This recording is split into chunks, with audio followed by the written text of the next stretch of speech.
मरहबा मरहबा आमद रमजान है। मरहबा खिल उठे मुरझाए दिल ताजा हुआ ईमान है। मरहबा तुझ पे सबके जाऊं रमजान तो अज़ीमो शान है। तुझ में नाज़िल हक़ तआला ने किया कुरआन है। रमजान मरहबा रमजान मरहबा रमजान मरहबा। अल्हम्दुलिल्लाहि रब्बिल आलमीन वस्सलातु वस्सलामु अला सय्यिदिल अंबियाइ वल मुरसलीन अम्मा बअद फ़अऊज़ु बिल्लाहि मिनश शैतानिर रजीम बिस्मिल्लाहिर रहमानिर रहीम। अस्सलातु वस्सलामु अलैका या रसूलल्लाह व अला आलिका व अस्हाबिका या हबीबल्लाह। अस्सलातु वस्सलामु अलैका या नबीयल्लाह व अला आलिका व अस्हाबिका या नूरल्लाह। एफजेन चैनल के नाजरीन, प्रोग्राम है रमज़ान और सेहत। अल्हम्दुलिल्लाह अज़्ज़वजल। पिछले एपिसोड में भी आपने मुलाहिज़ा किया होगा कि हमने अल्हम्दुलिल्लाह अज़्ज़वजल आपकी सेहत बल्कि हम सब की सेहत के लिए एक हेल्दी डिस्कशन की थी, और आज भी इस डिस्कशन को कंटिन्यू रखने के लिए हमारे साथ मेहमान मौजूद हैं डॉक्टर तनवीर सर। मैं आपको प्रोग्राम में मरहबा वेलकम कहता हूँ सर। जज़ाकल्लाह। माशाल्लाह। पिछले एपिसोड में भी जो है वो सेहत को लेकर, डाइट प्लान को लेकर काफ़ी अच्छा डिस्कशन हुआ था, जिसमें हमने 40 और 20 वाला फार्मूला जो है डिस्कस किया था, जिसमें 40 में जो है वो कॉम्प्लेक्स कार्बोहाइड्रेट, 40 जो है वो प्रोटीन और 20 जो है हमने फैट्स डिस्कस किया था। अभी भी मुझे ऐसा लगता है कि मिनरल्स हैं और वाइटामिन्स हैं, फैट्स हैं, इस पर बहुत सारी गुफ्तगू हमारी जो बाकी है। मैं चाहता हूँ कि क्यों ना हम इस गुफ्तगू जो है वो मुकम्मल कर लें। जी, तो हमने जो पिछला एपिसोड था उसमें बात किए थे कार्बोहाइड्रेट्स, प्रोटीन्स और फैट्स। उसके बाद जो अगला इम्पोर्टेंट कंपोनेंट है वो फाइबर है। फाइबर जो है हाजमे के बाद में जो ख़राब चीज़ें बचती हैं उसको बाहर निकालने के लिए बहुत इम्पोर्टेंट है। अगर फाइबर की कमी होती है तो पेट साफ़ होने में दिक्कत हो जाती है और इस तरह से कॉन्स्टिपेशन हो जाता है। तो हमारे खाने के अंदर फाइबर एक अच्छी मिकदार में होना ज़रूरी है। ये फाइबर हमें मिलता है सब्जियों से, चाहे पत्ती वाली सब्जियां हों चाहे फल वाली सब्जियां हों। इन फल वाली सब्जी और पत्ते वाली सब्जी, इनकी एक अच्छी मिकदार हमारे खाने में होनी चाहिए। उसके बाद में जो अगला इम्पोर्टेंट फैक्टर है वो है वाइटामिन्स। वाइटामिन्स दो तरह के होते हैं, एक फैट सोल्यूबल, एक वाटर सोल्यूबल। तो ए, डी, ई और के, ये चार जो हैं ये फैट सोल्यूबल वाइटामिन्स हैं। बी और सी ये वाइटामिन्स जो हैं ये वाटर सोल्यूबल है। तो ए विटामिन जो है वो हमको मिलता है खास करके पीली सब्जियां या पीले फल जो हैं, जैसे कि पपीता हो गया, आम हो गया। अपीयरेंस जो उनका दिखना है पीला होगा। और इस तरह से और भी अलग अलग चीज़ों से मिलता है, अंडे से मिलता है, गोश्त से मिलता है, लेकिन अहम जो जरिया है वो पीले फल है। तो ये जो है आँखों की रोशनी के लिए बहुत अच्छा काम करता है। अगर विटामिन ए की कमी हो तो आँखों की रोशनी में दिक्कत हो सकती है, या नाइट ब्लाइंडनेस जिसको कहते हैं, रात में कम दिखना, ये बीमारी हो सकती है। अगला विटामिन है विटामिन डी। विटामिन डी जो है वो अपने जिस्म में खुद बनने की कुव्वत इंसानी जिस्म में भी होती है। सूरज प्रोवाइड नहीं कर रहा है, सुबह की धूप नहीं मिल रही है, खुद से बन रहा है। ये बड़ा एम्फेसाइज किया जाता है ना कि सुबह की उठना है, सुबह जल्दी उठना है, सुबह की धूप लेना है। तो नाजरीन को भी शायद ऐसा लग रहा हो कि सुबह उठकर जल्दी धूप लेने से विटामिन डी मिल रहा होता है। तो ये अभी माशाल्लाह डॉक्टर साहब ने बताया कि बॉडी खुद तैयार करती है। बॉडी खुद तैयार करती है, लेकिन उसके लिए सूरज की धूप ज़रूरी होती है। तो सूरज के धूप में जब हम लोग निकलते हैं तो उसके बाद बॉडी बनाती है। ऐसा कोई ज़रूरी नहीं कि सिर्फ सुबह की धूप में निकला जाए, दोपहर की धूप में भी निकल सकते हैं आप, लेकिन दोपहर की धूप को बर्दाश्त करना थोड़ा परेशानी वाला हो जाता है, तो इसलिए सुबह की धूप कहते हैं। अब यहाँ पे एक चीज़ होती है कि ख़ास करके हमारी बहनें जो पर्दे में रहती हैं उनको धूप का मिलना थोड़ा मुश्किल हो जाता है, और कई सारे इस्लामी भाई भी हैं कि जो बंद दीवार के अंदर, चार दीवार के अंदर जिनका काम रहता है, उनका भी धूप में निकलना मुश्किल है। तो कई सारे अफराद के अंदर ये विटामिन डी की कमी पाई जाती है। और विटामिन डी का एक बहुत अहम काम जो है वो हड्डियों की मजबूती बनाए रखना भी है। जो कैल्शियम है उस कैल्शियम को अच्छे से इस्तेमाल करने के लिए विटामिन डी का भी साथ में होना ज़रूरी है। तो ये एक अहम चीज़ है जिसकी कमी अक्सर इस्लामी भाइयों में, इस्लामी बहनों में पाई जाती है, विटामिन डी। तो ये कहाँ से मिलता है? जैसा मैंने बताया कि सूरज की रोशनी में बनता है, और दूध इस जैसी चीज़ों से भी मिलता है, या फिर रेडीमेड चीज़ें भी होती हैं कि जिनके अंदर मिल जाता है। Cod liver oil, fish liver oil, वहाँ से भी मिलता है, मेडिकल स्टोर्स वगैरह में अवेलेबल रहता है। अगला विटामिन है विटामिन ई।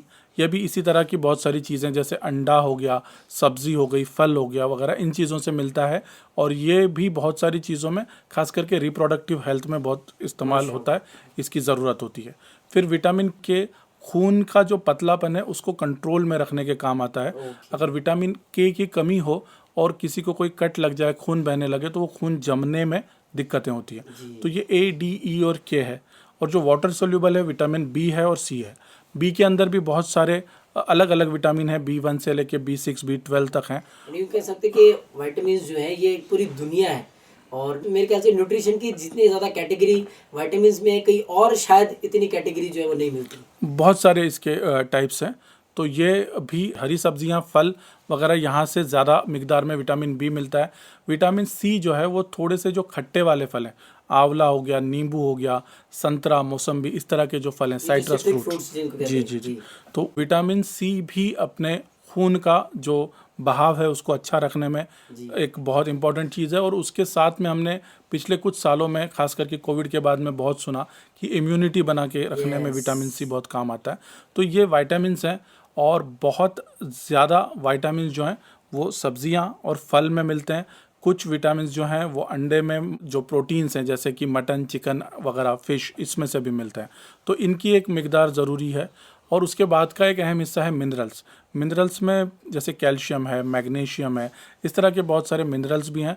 और ये भी सारी चीज़ें हमको फलों के थ्रू, सब्जियों के थ्रू मिलती हैं। तो कुल मिला के जमा ये है कि जब हम लोग सहरी करें या इफ्तार करें, तो जैसे हमने कार्बोहाइड्रेट्स, प्रोटीन और फैट्स की बात करी, उसी के साथ सब्जियां और फल भी शामिल होने चाहिए। तो इसकी एक कुल मिला के अच्छी मिकदार यहाँ पे होनी चाहिए। जैसे हमने एक दरमियानी रवैया डिस्कस किया 40-40-20, तो कुल जितने कैलोरीज लगते हैं उसके 40% कार्बोहाइड्रेट्स, 40% प्रोटीन और 20% फैट्स के ज़रिए हम लोग लेंगे। और एडिशनली फल, सब्जियां, इनकी अच्छी मिकदार रखेंगे। ये सब्जियों की अच्छी मिकदार रखने का एक फ़ायदा ये भी होता है कि सब्जियों में चूंकि फाइबर भी ज़्यादा है, उसके हाजमे में वक्त भी ज़्यादा लगता है। तो अगर सहरी में आप लोगे तो आपको भूख भी कुछ देर के या ज़्यादा देर के बाद लगेगी, तुरंत भूख महसूस नहीं होगी। और जो हमने ग्लाइसेमिक इंडेक्स की बात करी थी कि शुगर लेवल अचानक से नहीं बढ़ेगा, वो एक लेवल पे बना रहेगा और एक लंबे समय तक बना रहेगा। यानी प्रॉब्लम बेसिकली ये होती है कि एक प्लान नहीं होता, एक प्रॉपर डाइट प्लान नहीं होता, और डाइट प्लान ना होने की वजह से जो है वो बंदा इस तरह से सहारी में जो है मिस्टेक कर रहा होता है।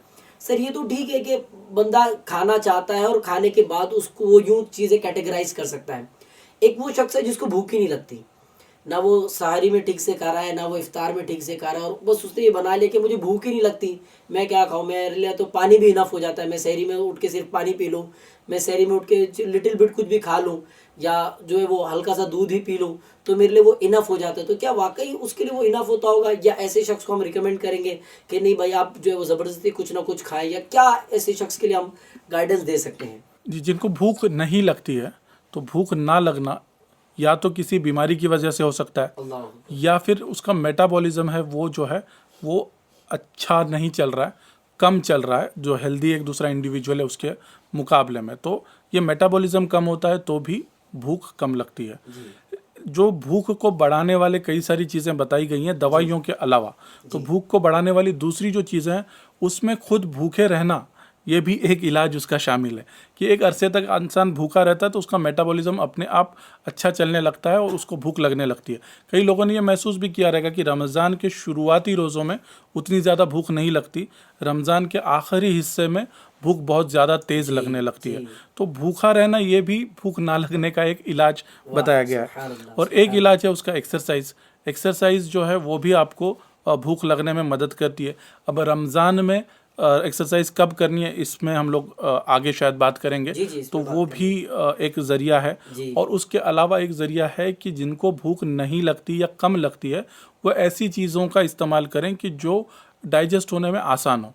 और डाइजेस्ट होने में जो आसान चीज़ें हैं और फिर भी एक अच्छी ग़िज़ाइयत भी रखती हैं, इनमें जो है वो अहम तरीन चीज़ है फ्रूट्स। अलग अलग तरह के फ्रूट्स खा लें, क्योंकि फ्रूट्स को हज़म होने में ज़्यादा चीज़ें नहीं लगती। उनमें कई सारे विटामिन्स होते हैं, मिनरल्स होते हैं और ग्लूकोज भी इनफ क्वांटिटी में होता है। हालांकि प्रोटीन और फैट्स नहीं होते, लेकिन अगर आपको बिल्कुल भूख नहीं लग रही है और आप प्रोटीन और फैट्स हज़म नहीं कर पा रहे हो तो आप फ्रूट्स का ज़्यादा इस्तेमाल करें, तो ये आपके लिए बेहतर रहेगा। एक जो चीज़ मैंने फील की है सर, मैं चाहता हूँ कि हम आपसे भी शेयर करूँ, हो सकता है नाजरीन भी इसमें जो है मेरी तस्दीक करें, कि पहले तो अभी जो इन जनरल चल रहा है रमज़ान शरीफ के अलावा फ्रूट्स के हमने डे बना रखे हैं। जुमा को खाएंगे, फ्राइडे को खाएंगे, संडे को खाएंगे, उसके अलावा बीच में कभी मिल गया, कभी अब्बू ले आए, कभी कोई ले आए तो खाएंगे। रमज़ान मुबारक में ही जो होता है 30 दिन हम फ्रूट्स खाते हैं, वो भी सिर्फ इफ्तार में। अब आप कह रहे हैं फ्रूट जो है वो सहरी में खाना है, तो यदि ऐसा लग रहा है कि सहरी में फ्रूट्स खिला रहे हैं, क्योंकि उनकी छवि, उनकी जो इमेज बना दी गई वो ये बना दी गई कि भाई इफ्तार में ही खाना है और रमज़ान के 30 दिन ही खाना है, या इसके अलावा कभी कभी कभार खाना है।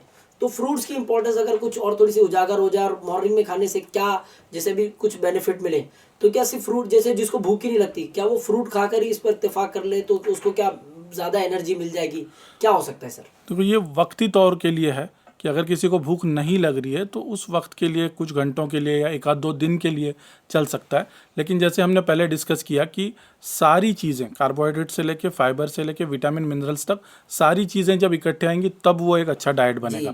तो आप ये नहीं कह सकते हो कि सिर्फ फ्रूट्स खाएंगे तो चल जाएगा। जिस वक्त भूख नहीं लग रही है, जिस वक्त इंसान बीमार चल रहा है, उसकी वजह से उसका मेटाबॉलिज्म अच्छा नहीं है, तो ये वक्ती तौर पर करने वाली चीज़ है कि फ्रूट्स खा लें। अच्छा, ऐसा ज़रूरी नहीं कि फ्रूट्स सिर्फ इफ्तार में खाएं, सहरी में ना खाएं, क्योंकि खाने के साथ भी फ्रूट्स खाना हमने कई लोगों से पढ़ा भी है, सीखा भी है, और किताबों में ये भी आता है कि जब खाना हम लोग खाने बैठे और फ्रूट भी शामिल हो, तो बुज़ुर्गों ने कहा है कि पहले फल खा लिया जाए, उसके बाद में दूसरी चीज़ें खा ली जाएँ। तो ये इस तरह से भी शामिल कर सकते हैं। और जो हमने ये रवैया बना लिया है कि फ़लाँ दिन खाएंगे या नहीं खाएंगे, तो उसकी एक बहुत बड़ी वजह ये होती है कि हम लोग ऐसे चीज़ों को ही समझते हैं कि यही फ्रूट खाना ज़रूरी है। जैसे एप्पल या सेब समझ लिया कि इसको ही खाना ज़रूरी है, तो ऐसी कोई चीज़ नहीं है, बल्कि इंसान के लिए वो चीज़ बेहतर है जो उसके एतराफ़ में उगती हो, बनती हो। जैसे अगर कोई कोंकण में रह रहा है तो उसके लिए आम खाना, चीकू खाना, पेरू खाना, ये चीज़ें मुफीद हैं। कोई अगर हिमाचल या कश्मीर में रह रहा है तो उसके लिए एप्पल खाना मुफीद है। कुदरती तौर पे जो चीज़ जहाँ मिल रही है वो चीज़ वहाँ के रहने वालों की ज़रूरतें पूरी करने के लिए काफ़ी हो जाती है। यानी बहुत ज़्यादा वैरायटीज़ की तरफ ना जाते हुए भी वहाँ की जो लोकल फ्रूट्स हैं जो उस तरह से होते हैं, जैसे करीब में जाएंगे तो भुसावल में जो केले होते हैं, नासिक में अंगूर होते हैं, और नागपुर में जो है वो संतरे होते हैं। तो इस तरह से कई हमारे शहर, जैसे मैंने महाराष्ट्र के कुछ हिस्सों की बात की, इसी तरह से पूरे हिंद में कहीं ना कहीं जो है वो अलग अलग जगह पर अलग अलग तरह के फ्रूट्स की वैरायटीज़ अवेलेबल होती हैं। तो बहुत ज़्यादा इसकी तरफ जो है वो रुझान बनाने के बजाय वहाँ का जो फ्रूट अवेलेबल है उसको जो अपनी ग़िज़ा का हिस्सा बनाया जाए, और इससे जो है अपनी सेहत को, अपनी ताकत को, अपने आप को जो है वो मेंटेन रखा जाए। इसमें सीजनल फ्रूट हम लोग कहते हैं कि जो फ्रूट जिस सीजन में मिलता हो, क्योंकि आजकल ऐसा भी हो गया है कि कई तरह की चीज़ों से काफ़ी लंबे वक्त तक अलग अलग फ्रूट्स अवेलेबल होते हैं, लेकिन ख़ास जो उसका वक्त है, तो जो फ्रूट जिस सीज़न में और जहाँ पे अवेलेबल हो वहाँ पे लेना से जो है इंशाल्लाह ज़्यादा जो है वो फ़ायदा होगा, उससे ज़्यादा बेनिफिट्स मिलेंगे। एक तो सवाल था उसके लिए कि जो बेचारा जिसको भूख नहीं लगती, एक वो शख्स जो बेचारा उससे ज़्यादा है जिसको भूख बहुत ज़्यादा लगती है। अब वो इसलिए भी बेचारा शायद यूं है कि मैं रोज़ा नहीं रख पाता, या उसके दिमाग में एक सेट हो चुका है कि यानी भूख मुझे बहुत ज़्यादा लगती है और मैं भूख की शिद्दत को बर्दाश्त नहीं कर सकता, इस वजह से मैं शायद रोज़ा स्किप कर देता हूँ। जबकि एक हदीस पाक मेरे सामने मौजूद है कि फरमान आखिरी नबी सल्लल्लाहु ताला अलैहि वसल्लम है कि रमज़ान के रोज़ादार के लिए अल्हम्दुलिल्लाह अज़्ज़ा वजल समंदर की मछलियाँ जो है वो इस्तग़फ़ार करती हैं। सुभान अल्लाह। तो बेचारा इतनी बड़ी फजीलत से महरूम रहे, तो ऐसे शख्स को हम क्या मशवरा दे सकते हैं कि जिसको भूख ज़्यादा लगती है और रोज़ा भी रखना चाहता है, तो ऐसा शख्स क्या करे? ऐसे शख्स के लिए मशवरा ये है, जो हम पहले भी डिस्कस कर चुके हैं, कि ऐसी ग़िज़ा को सहरी में शामिल कर लें कि जिसमें हज़म होने में वक्त लगता है। तो एक चीज़ तो हमने बहुत अरसे तक डिस्कस की कि जिसको कॉम्प्लेक्स कार्बोहाइड्रेट कहते हैं, और प्रोटीन्स को वो ज़्यादा डालें, क्योंकि प्रोटीन्स को भी डाइजेस्ट होने में वक्त लगता है। वो फैट्स का भी इस्तेमाल कर सकते हैं, लेकिन हेल्दी फैट्स में हमने डिस्कस किया कि नट्स हैं, ऑलिव ऑयल है और देसी घी वगैरह है। और नट्स में भी ये ना समझें कि सिर्फ ऐसे ही नट्स की जो महंगे हैं उसी का इस्तेमाल करना चाहिए। मिसाल के तौर पे ये ज़रूरी नहीं कि आप बादाम ही खाएं या अखरोट ही खाएं, आप सेंगदाना भी शामिल कर सकते हो। उसके अंदर भी अच्छी ग़िज़ाइयत होती है, उसमें भी अच्छे प्रोटीन्स होते हैं, उसमें भी अच्छे फैट्स होते हैं। तो जो चीज़ें लोकली अवेलेबल हैं, अच्छा खाना इसका मतलब ये नहीं कि महंगा खाना। अच्छा खाना वो होता है कि जिसमें सारे न्यूट्रिएंट्स एक अच्छी मिकदार में मौजूद हों। ये कोई ज़रूरी नहीं कि आप कोई एग्जॉटिक फ्रूट लाएं या कोई बादाम पिस्ता काजू ही खाएं, ऐसी कोई ज़रूरत नहीं है। तो जिसको भूख ज़्यादा लगती है तो उसको फाइबर ज़्यादा लेना चाहिए। फैट्स में ऐसे फैट्स ज़्यादा लें कि जिनको पचने में टाइम लगे, जिसमें ख़ास तौर पे हमने बताया कि जो दूध से निकला हुआ फैट रहता है या फिर प्रोटीन रहता है, जैसे कि चीज़ हो गया या पनीर हो गया, इनको पचने में बहुत ज़्यादा वक्त लगता है, तो ये चीज़ें शामिल कर सकता है। लेकिन ध्यान ये रखना है कि अपना पूरा दिन का जो कैलोरी रिक्वायरमेंट है वो कैलोरी रिक्वायरमेंट निकालें और उस कैलोरीज के अंदर फिट हों, इतनी मिकदार में चीज़ें यूज करें। यानी वो आपने जो 1800 वाला जो कंसेप्ट बनाया था कि जो 30 से 35 किलो कैलोरी पर केजी पर डे, तो 1800 किलो कैलोरीज का वो 60 किलो के लिए बनाया था, वो 60 किलो के लिए। जो इंसान तो 60 किलो जिसका का वेट आगे पीछे वो उस हिसाब से जो वो डिजाइन कर सकता है और वो अपनी कैलोरीज को अपने हिसाब से जो है मेंटेन कर ले और उस हिसाब से कैलोरीज जो है बर्न होती रहती। तो मेरे वो प्यारे प्यारे भाई जिनको जो है वो शायद वेट से शिकायत है या उनको ये डर है कि शायद वो रोज़ा रख भी लें तो उसको मुकम्मल नहीं कर पाएंगे, तो बिल्कुल डरे नहीं। माशाल्लाह अभी जो डॉक्टर साहब ने बताया कि कॉम्प्लेक्स जो है वो कार्बोहाइड्रेट ली जा सकती है, इसी तरह से दीगर जो ग़िज़ाइयत की चीज़ें बताई इनको इस्तेमाल करें, इंशाअल्लाह करीम रोज़ा भी अच्छे अंदाज से अदा होगा और ये जो पूरा फ़र्ज़ है इत्मीनान से आप अदा करने में इंशाअल्लाह कामयाब हो जाएंगे। कैलोरीज का काउंट है तो उसमें दूसरा उसका एस्पेक्ट ये है कि अगर आपको वज़न कम करना है तो ये जो 30-35 किलो कैलोरीज पर डे का बोला पर केजी, उसमें कुछ कैलोरीज कम कर दें। अगर कोई ऐसा इंसान है कि जिसका वज़न कम है, जिसको वज़न बढ़ाना है, तो उसको 30-35 किलो कैलोरीज से थोड़ा ज़्यादा यानी 35 से 40 किलो कैलोरी पर केजी यूज़ कर लें। तो जिसकी जैसी ज़रूरत है, जिसको उसको मेंटेन करना है उसको 30 से 35 किलो कैलोरीज पर केजी पर डे, जिसको घटाना है उसने कैलोरीज कम कर लेना है, जिसको बढ़ाना है उसने कैलोरीज बढ़ा लेना है। 30 to 35 वाला ये दरमियानी मेयार है। जो मेहनत करता है उसको ज़्यादा लगेगा, जो नहीं करता उसको कम लगेगा। वो अपने फिर पर्टिकुलर डॉक्टर के साथ कंसर्न कर सकते हैं, वरना इतना तो स्केल सेट करके आप कुछ ना कुछ जो है वो अपने आप को जो है वो इस पैमाने में रखकर, इस जो है मेजरमेंट में रखकर जो है अपनी डाइट को मेंटेन कर सकते हैं। अल्हम्दुलिल्लाह ज़वजल सारी पर बहुत अच्छी हेल्दी गुफ्तगू हो गई। इफ्तार भी है और इफ्तार के बाद जो है वो रात का खाना भी है, और मुझे ऐसा लगता है कि इफ्तार, क्योंकि आपने बताया कि 10 घंटे के आसपास लगता है तक कमोबेश खाने को हजम होने के लिए, उसके एतबार से जो उसने खाया, इन जनरल तो हमने 10 घंटा इसको समझा, लेकिन अब ये ड्यूरेशन तो ठीक है, लेकिन अब इफ्तार करेगा और इफ्तार के वक्त ज़ाहिर है जो भी इबादत करने के बाद रात में खाना भी ज़रूर खाएगा। इफ्तार में क्या हो और जो रात का खाना है उसके बीच का क्या मामला हो और इसको किस तरह से मेंटेन किया जाए? जी, तो इफ्तार हम लोग करते हैं तकरीबन 12 से 14 घंटे का रोज़ा होता है अपने इलाके में। तो 12 से 14 घंटे तक हम लोग कुछ खाते नहीं हैं और कुछ पीते नहीं है, पानी भी नहीं पीते। हमने इससे पहले ये समझा था कि हमारा जिस्म जो चलता है वो एनर्जी जो है, वो कैलोरीज जो हैं वो आते कहाँ से हैं, तो ग्लूकोज के ज़रिए आते हैं और ग्लूकोज बनता है जो हम खाते हैं उससे। तो जब हमें तुरंत एनर्जी की ज़रूरत होती है, तुरंत अपने आप को एनर्जी दिलाना है, तो उस वक्त हम ग्लूकोज लेते हैं। तो वो ग्लूकोज कौन सा ग्लूकोज लें, तो बेस्ट ग्लूकोज जो है वो फ्रूट के फॉर्म में अवेलेबल है। तो फल के फॉर्म में हम लोग जो ग्लूकोज लेते हैं वो हज़म भी आसानी से हो जाता है, अवेलेबल भी अच्छा हो जाता है और जल्दी से आपको एनर्जाइज भी करता है। और फलों के अंदर भी इफ्तार के लिए ख़ास तौर पे जो फल बताया गया है वो है खजूर। तो खजूर जो है वो हम लोग किताबों में ही पढ़ते हैं और अहादीस में भी उसका जिक्र है। तो खजूर जो है वो बहुत अच्छा फल है कि जिससे आप इफ्तार की शुरुआत कर सकते हैं। उससे होता ये है कि आपका ब्लड ग्लूकोज लेवल जो 12-14 घंटे के फास्टिंग के बाद कुछ कम हो गया है वो फौरी तौर पे रिपेयर हो जाता है। खजूर के अंदर बहुत सारे मिनरल्स भी हैं, बहुत सारे विटामिन्स भी हैं, कैल्शियम भी हैं, तो ये सारे चीज़ें भी आपके जिस्म को मुहैया हो जाती हैं। और कोई ये सोचे कि ये तो मेरा ट्रेडिशन है, ये तो फॉर्मेलिटी है कि इफ्तार जो है वो खजूर से ही करना है, तो अगर नबी पाक सल्लल्लाहु अलैहि वसल्लम ने इस मुबारक काम को हमें किया है या हमें करके बताया या हमें इसकी तरगीब दिलाए, तो यकीनन ये हमारी सेहत के लिए, हमारी अपनी ज़िंदगी के लिए कितना फ़ायदेमंद है। नाजरीन, इस पर आप सोचें कि नबी पाक सल्लल्लाहु अलैहि वसल्लम ने आज से कई साल पहले ये अमल किया, लेकिन अब जो मैं खजूर की फजीलतें डॉक्टर साहब से सुन रहा हूँ तो यकीनन बड़ा फ़ायदे की और बड़ी काम की बात है माशाल्लाह खजूर में। जी डॉक्टर साहब। और ये जो खजूर है वो हाजमा भी जल्दी हो जाता है। जैसे हमने देखा कि जो सिंपल कार्बोहाइड्रेट्स हैं या फ्रूट्स हैं वो जल्दी हजम हो जाते हैं। तो शुरुआत हम खजूर से करें। खजूर में आयरन जो है वो भी अच्छी मिकदार में मौजूद है और ख़ास करके इस्लामी बहनों के लिए आयरन जो है वो बहुत इंपॉर्टेंट है, क्योंकि खून की कमी अक्सर इस्लामी बहनों में भी देखी जाती है। जी। तो खजूर से हम लोग शुरू करें। ये भी ट्रेडिशन है कि खजूर से रोजा खोलते हैं और खजूर पे जो है वो मुकम्मल भी करते हैं। मेरे जी, बड़े जी। भाई को मैंने अंदाज देखा है, मेरे बड़े भाई जो खजूर से वो रोजा स्टार्ट करते हैं, फिर जब एंड होने लगता है तो उनके करीब में खजूर रखी होती है, फिर वो खजूर खाते हैं, पानी पीते हैं और फिर जो है वो नमाज के लिए जाते हैं। तो क्या ऐसा भी कर सकते हैं या इस पर क्या फरमाते हैं आप? जी, ऐसा भी कर सकते हैं। कुल मिला के जो हिसाब वही है कि आपका जो टोटल कैलोरी काउंट है वो उस मिकदार के अंदर बैठना चाहिए। जी। तो ऐसा भी कर सकते हैं। खजूर जो है उससे हमने इफ्तार शुरू कर लिया। अब जो इम्पोर्टेंट चीज़ है वो पानी है। हम लोग खाने के बाकी सारे एस्पेक्ट्स पे बहुत सारी बात करते हैं, लेकिन पानी जो है वो हम लोग काफ़ी बार मिस कर जाते हैं। तो पानी जो है वो रब ताला की बहुत बड़ी नेमत है बेशक। और पानी की ज़रूरत बिल्कुल लाजमी है। और रोज़े के दौरान अक्सर ऐसा हो जाता है कि हम लोग सहरी में भी और इफ्तार में भी खाने की तरफ तवज्जो ज़्यादा देते हैं और पानी की तरफ हमारी तवज्जो कुछ कम रह जाती है। जी। तो कुल मिला के जो इंसान को पानी की ज़रूरत है, जो एक आसान भाषा में बोला जाए तो तकरीबन 10 से 12 ग्लास पानी की ज़रूरत होती है।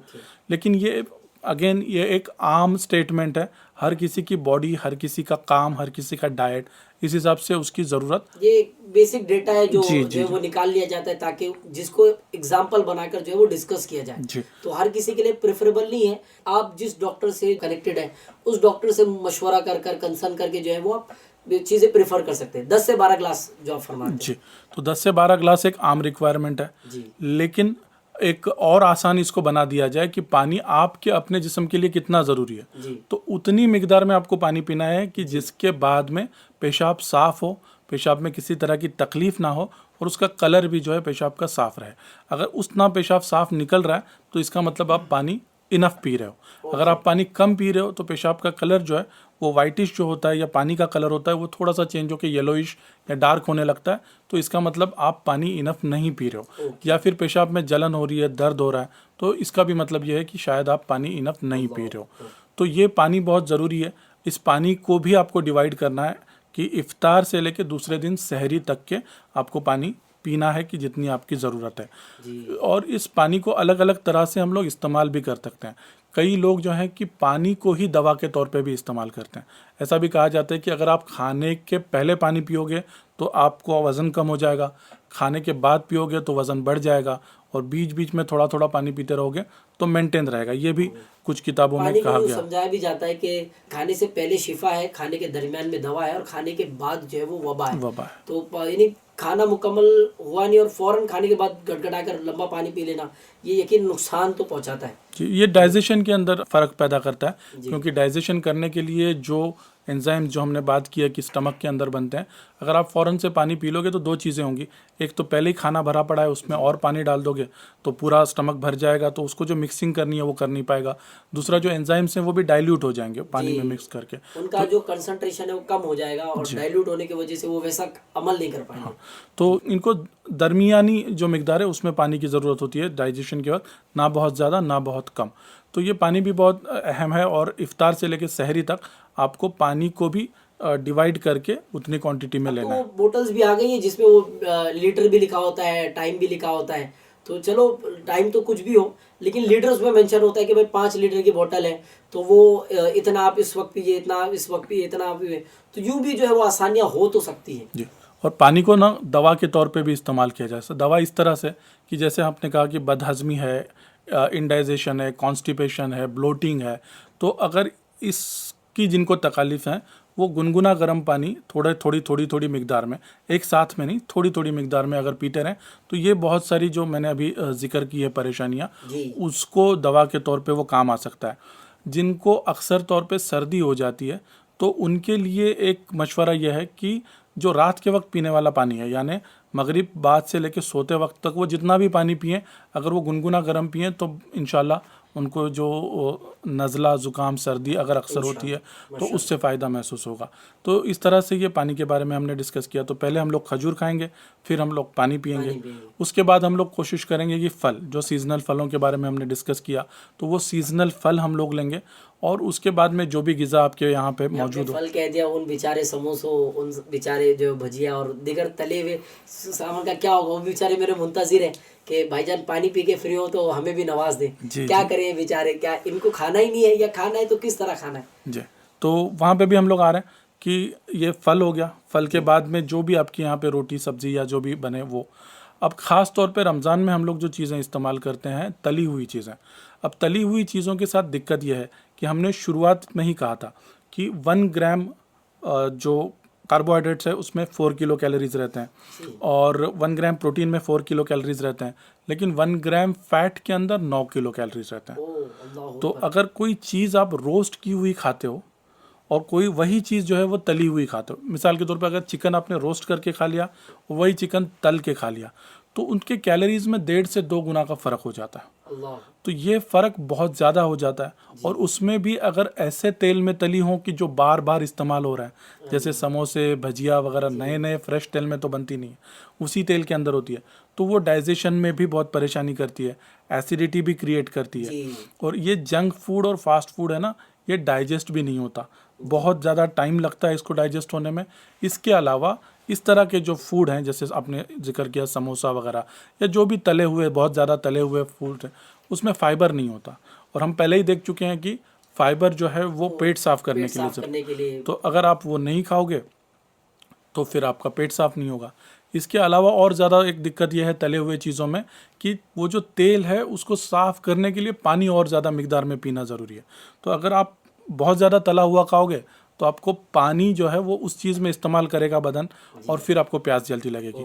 उसी तरह मीठी चीज़ों के मामले में है कि मीठी चीज़ों के मामले में मिकदार ये है कि अगर एक शुगर का मॉलिक्यूल आपके ब्लड के अंदर है तो उसको बाहर निकालने के लिए या उसका मेटाबॉलिज्म करने के लिए आपको 4 मॉलिक्यूल पानी लगता है। तो आप मीठा जितना ज़्यादा खाओगे, शुगर जितना ज़्यादा लोगे, तो बदन का पानी का अक्सर हिस्सा उसमें इस्तेमाल हो जाएगा, फिर आपको प्यास ज़्यादा लगेगी। अगर आप सॉल्ट ज़्यादा खाओगे तो वहाँ पे भी पानी ज़्यादा इस्तेमाल हो जाएगा, क्योंकि वो वाटर रिटेंशन करता है, सोडियम जो है वो वाटर को रिटेन करता है, तो पानी वहाँ इस्तेमाल हो जाएगा, प्यास ज़्यादा लगेगी। तो आप ज़्यादा मीठा खाओगे, ज़्यादा नमकीन खाओगे, ज़्यादा तला हुआ खाओगे, तो आपको रोज़े में प्यास लगने का चांस जो है वो ज़्यादा बढ़ जाएंगे। ऐसे शख्स को चाहिए कि वो अपने डाइट को मेंटेन रखे। अच्छा, मैंने एक जगह जो है ना वो इफ्तार की सादत पाई, हमारे मुंबई में ही मलाड मालवनी में मैं शेड्यूल पर गया हुआ था पिछले रमज़ान मुबारक में। तो उन्होंने पहले इफ्तार लाई तो एक थाल लाया और उसमें सारे फ्रूट्स थे। तो मैं तो खा रहा था, लेकिन मैं सोच रहा था यार वो, यानी मैंने मन में सोचा, मैंने रेहान भाई को पूछा नहीं कि इन्होंने फ्रूट्स ही खिलाया, लगता है या इनके यहाँ पे ट्रेंड होगा कैसे फ्रूट्स ही खाया जाता है। तो हम फ्रूट्स खाया जैसे तैसे, जब 80% कुछ फ्रूट मुकम्मल हो गया तो अचानक से उन्होंने एक पीछे से प्लेट निकाली जिसमें वो तली हुई आइटम थे, एक से एक आइटम थी। तो मैंने कहा मैंने फ्रूट तो बहुत ज़्यादा खा लिया है, शायद ये तो मैं खा भी नहीं पाऊँगा। तो मैंने थोड़ा सा खाया, फिर मैंने उनसे हिकमत पूछी कि क्या इसकी हिकमत है कि आपने जो है पहले खिला दिया उसके बाद ये। तो उन्होंने कहा ये आज से नहीं, हमारे दादा और दादा के पहले से ट्रेंड चलता है हमारे यहाँ कि हम इफ्तार में बना के ज़रूर रखते हैं, लेकिन जब तक जो है वो मोर देन 80% इफ्तार फ्रूट्स वाली ख़त्म नहीं होती तब तक हम जो है वो ये तला हुआ आइटम नहीं लाते। तो मुझे बड़ा एक अच्छा ये अंदाज़ लगा कि आप पहले फोकियत दे दें फ्रूट को। ठीक है, हमने मना नहीं किया कि आप तेल वाली ग़िज़ा बिल्कुल नहीं खाएं, लिटिल बिट खाएं, लेकिन आप पहले फ्रूट इतना खा लें कि आपका पेट का अक्सर हिस्सा फुल हो जाए। फिर आप जो है वो टेस्ट के मुताबिक, पेट भरने के लिए नहीं, टेस्ट के मुताबिक जो है आप चाहें तो वो तली हुई चीज़ें भी खा सकते हैं, लेकिन याद रखिए कि आपका सेहतमंद रहना बहुत ज़रूरी है। आप सेहतमंद ये रहेंगे, आप हेल्दी रहेंगे तो आप बहुत सारी चीज़ों को टेस्ट कर पाएंगे। लेकिन अगर आप जो है वो बीमार पड़ जाएंगे, आप किसी बीमारी का शिकार होंगे, बुखार होगा, कितनी भी टेस्टी चीज़ क्यों ना हो, वो मुंह के कड़वापन की वजह से अच्छी कहाँ लगती है। तो सेहत का ज़्यादा ख्याल रखना है। माशाल्लाह डॉक्टर साहब ने पानी को लेकर भी बहुत अच्छी तवज्जो दिलाई। पानी पे तो बहुत हेल्दी गुफ्तगू हो गई और पानी की इंपॉर्टेंस भी माशाल्लाह जो है वो नाजरीन ने भी बहुत अच्छे अंदाज में कैच की है। मेरा ऐसा जहन था कि ये तो खाने का हिस्सा ही है। मैं चाह रहा था कि इफ्तार को अब हम मुकम्मल कर बिलखुसूस जो है वो रात के खाने पर कुछ कलाम किया जाए, क्योंकि रात का खाना भी आवाम के लिए बहुत ज़्यादा नेसेसरी होता है। रात का खाना भी चूँकि वो एक रूटीन में होता है, तो अगर रात के खाने में हमारे लिए क्या होना चाहिए जिसकी वजह से हम सहरी तक गुजारा कर लें, या रात का खाना कितना होना चाहिए, इस पर अगर आप कुछ मज़ीद फरमाएं। जी, तो हमने इफ्तार की बात करी, तो इफ्तार और जो डिनर है आपका, तो उसके बीच में वक्फा कितना है, इसके ऊपर काफ़ी कुछ डिपेंड करेगा। कुछ लोग ऐसा करते हैं कि इफ्तार करते हैं, मगरिब की नमाज़ पढ़ लेते हैं, फिर खाना खाते हैं और फिर ईशा और तरावी के लिए जाते हैं। तो अगर ये वक्फा कम है तो ख़ास करके इफ्तार में जो है वो हल्की चीज़ें यानी फल और दूसरी जो चीज़ें हमने बात करी वही खानी है। अगर आपका वक्फा ज़्यादा है तो उसमें आप प्रोटीन्स जो हैं वो ऐड कर सकते हो, और प्रोटीन्स में बहुत ज़्यादा तली हुई चीज़ें नहीं या फिर जंक फूड नहीं, लेकिन जैसे अगर आपको चिकन खाना पसंद है तो तले हुए चिकन के बजाय आप रोस्टेड या तंदूरी चिकन यूज़ कर सकते हो। अंडा खाना पसंद है तो बॉइल्ड एग, उसमें भी एग वाइट, अंडे का जो वाइट हिस्सा है वो इस्तेमाल कर सकते हो। तो ये चीज़ें आपको इफ्तार में ऐड करनी है। फिर आप जब डिनर करोगे तो डिनर में आपको ज़्यादा जो मिकदार रखनी है वो आपको प्रोटीन्स की रखनी है, और प्रोटीन्स के साथ साथ कुछ हेल्दी फैट्स उसमें ऐड करने हैं। प्रोटीन्स में हमने बार बार बात की, जो अच्छे प्रोटीन्स हैं या अपने आबो हवा के मुताबिक सूटेबल जो प्रोटीन है उसमें अंडा आता है, फिश आती है, चिकन आता है, और रेड मीट जो है उसको कम रखें या कभी कभार रखें। और जैसे आपने जिक्र किया कि अभी रमज़ान में बहुत सारी ग़िज़ाएँ जो हैं मौजूद हैं, समोसे हैं, कबाब हैं और भी हैं, तो उनको बिल्कुल ही ना खाएं क्या? तो ये तो बहुत दुश्वार होगा लोगों के लिए कि बिल्कुल ना खाएं। मैं कह रहा हूँ मेरे लिए भी दुश्वार होगा, मतलब मैं to be very honest, FJN channel के नाज़रीन भी होंगे कि ये बहुत मुश्किल होता है, क्योंकि ये वो दिन होते हैं कि वो यूनिक आइटम और ये ग़िज़ाइयत वाले होते हैं, तो पेट भर के तो नहीं, लेकिन टेस्ट करने के लिए तो इजाज़त होनी चाहिए। तो ये जो है अपना रवैया इसमें जो रहे वो दरमियानी रहे, क्योंकि कुल मिला के अपना जो डेली इनटेक ऑफ कैलोरीज है उसके अंदर बिठा के, मिसाल के तौर पे अगर आपने 2 समोसा खा लिया, आजकल गूगल के अंदर हर चीज़ भी अवेलेबल है और भी सर्च इंजन है कि आप सर्च कर सकते हो कि इस फूड के अंदर कितने कैलोरीज हैं, तो उतने कैलोरीज माइनस करके भी आती है, स्मार्ट वॉच में भी लोग अमूमन देख ही रहे हैं और बहुत सारी चीज़ें चली रही हैं। हाँ, तो वो फूड के अंदर कितनी कैलोरीज हैं आप काउंट कर लो। मिसाल के तौर पे अगर आपने चिकन फ्राई खा लिया 100 ग्राम्स, तो आप सोच लो कि 100 ग्राम्स के अंदर कितने कैलोरीज हैं, तो उतने कैलोरीज को आप अपने डेली इंटेक के अंदर से माइनस करो, और बचे हुए कैलोरीज जो हैं वो फिर आप सब्ज़ी या फिर रोटी या कॉम्प्लेक्स कार्बोहाइड्रेट्स इस तरह से डाल दो। तो ऐसा नहीं है कि ये बिल्कुल ही नहीं खाना है।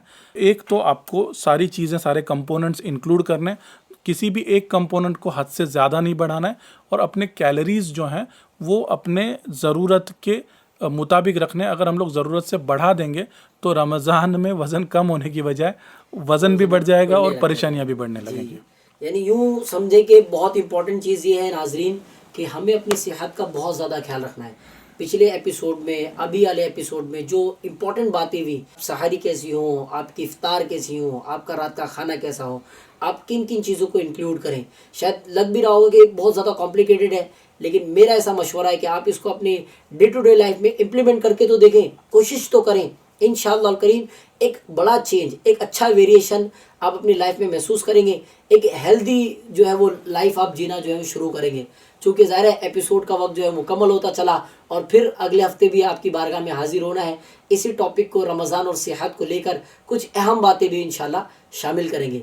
मज़ीद इंफॉर्मेशन के लिए देखिए प्रोग्राम रमज़ान और सेहत, और ढेर सारी मालूमात और इल्म दीन के ख़जाने के लिए देखते रहिए एफजेएन चैनल। सल्लु अलल हबीब सल्लल्लाहु तआला अला मुहम्मद सल्लल्लाहु तआला अलैहि वसल्लम। मरहबा मरहबा आमद रमजान है, मरहबा खिल उठे मुरझाए दिल ताज़ा हुआ ईमान है, मरहबा तुझ पे सके जाऊं रमजान तो अज़ीम शान है, तुझ में नाज़िल हक़ तआला ने किया कुरान है। रमजान मरहबा, रमजान मरहबा।